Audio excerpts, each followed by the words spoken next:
Так, всем привет. Вот разбираю буран.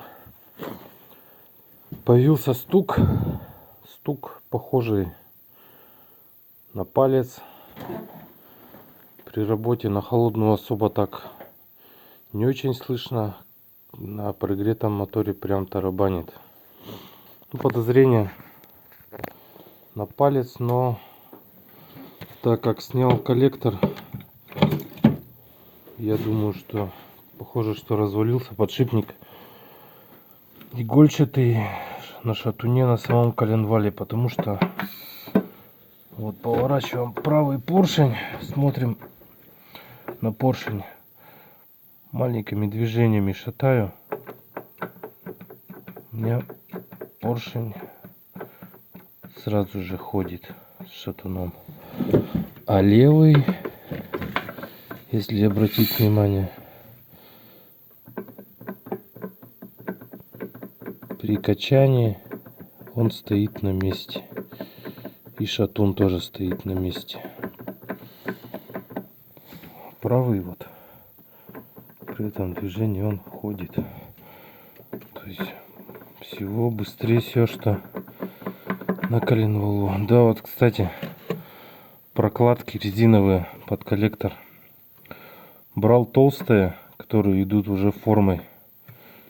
И вот что с ними произошло. Они все повылезали, потрескались. Тут стоит обычное круглое кольцо, ему ничего не сделалось. А вот там между цилиндром и коллектором оно все повылезало. Так что надо брать лучше круглое. Так вот. Ну, будем дальше разбирать. Дальше покажу. Двигатель старый, старого образца. Он даже раньше был на кулачковом зажигании, переделан под электронную. Работает вообще изумительно, как бы вопросов нету. Но вот появился стук. Будем добираться до истины. Дальше покажу в следующем видео. Это мой буранчик стоит. На нем, кстати, тоже 28-сильный двигатель. Но там все перебрано. Там уже коленвал новый, поршневая, также вариатор Safari. Карбюратор обычный, такой же К65G. Ну вот здесь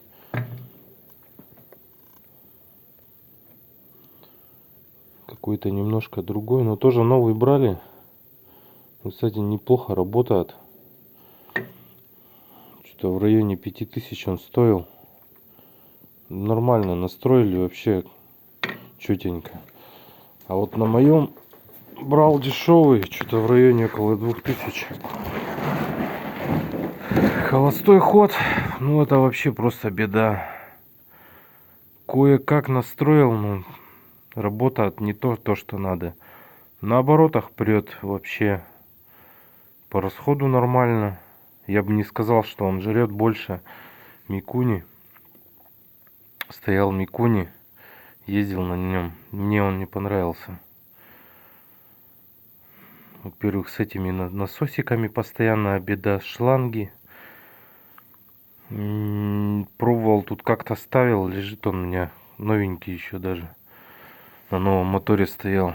Работа, да, заводишь на холостых, изумительно. Но по мощности мне не понравилось. Микуни, он такую мощность не развивает. Вот эти все-таки карбюраторы все равно намного лучше.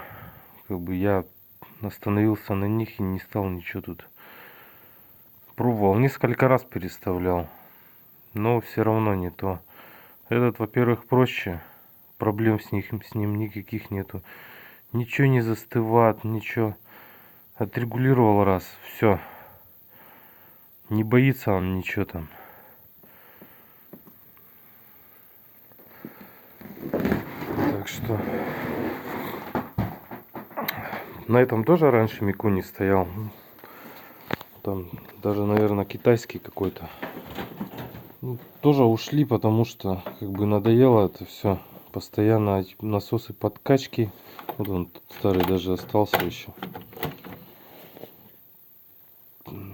Нафиг. Грушей подкачал. Обогатитель дал, завел, все. Проблем никаких. По расходу я говорю, что вот 2 бурана ездили. У меня стоял наш, вот этот К65G и Микуни. Он отрегулирован, тоже нормально был. Ну, чуть-чуть он поменьше жрет. Ну, это же экономия топлива, она потом может вам сыграть на поршневой. Потому что вся смазка идет за счет топлива. Чем меньше топлива ты дашь ему, тем меньше ты смазки дашь всем подшипникам поршневой. Ну вот я думаю, в принципе, из-за этого все и произошло. Дальше будет разбираться, если же в шатуне дело, коленвал. Ну хотя вот подшипники, они на коленвалу не люфтят.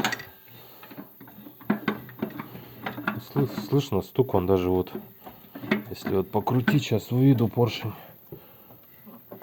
в верхнюю эту точку, чтобы сжатие было. Так, правый, с левой вот пошел.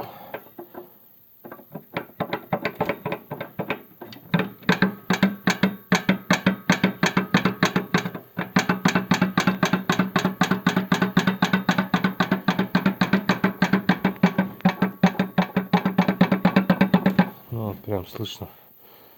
Заведено, тарабанит. Такое ощущение, как будто там палец выехал по цилиндру херачит. Бывали и такие случаи. Ездит до последнего, ездит, потом уже, когда компрессия хреново остановится, разбираешь. Сначала даже не понимаешь. Вроде все цело, поршень целый. На цилиндр смотришь, что там такая борозда ровненько выточена. А что за фигня? Потом смотришь, опа, а палец-то выехал, стопорное кольцо выскакивает. Ну, здесь, по всему видимому, все-таки коленвал. Ну, разбираем дальше.